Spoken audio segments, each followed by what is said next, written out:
Well, it was really a community that I grew up in, in terms of the culture that was right around me. That is, the people who I would call my friends and family. For the most part, they were colored people.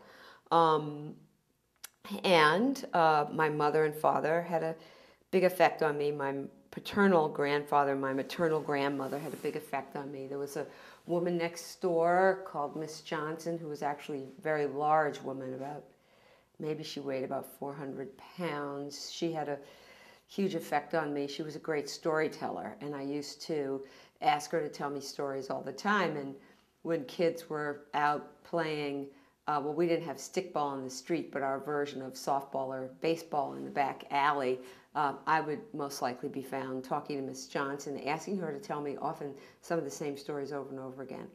And so I think that my desire to hear a story, which came from when I was very young, is still with me now and had a huge influence on me. The minister of my church and his wife had a big effect on me.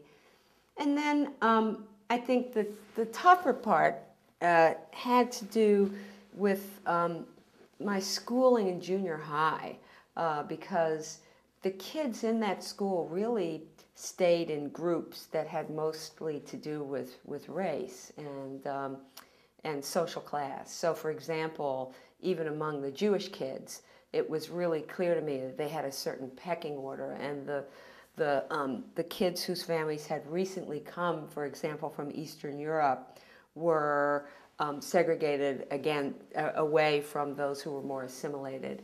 And that really bothered me.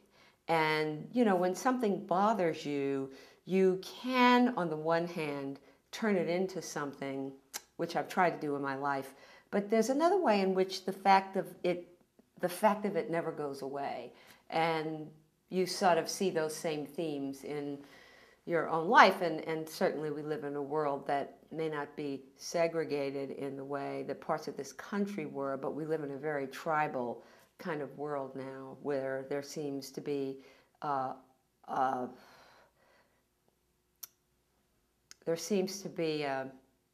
almost unsurmountable challenge in terms of how do we soften those borders and boundaries.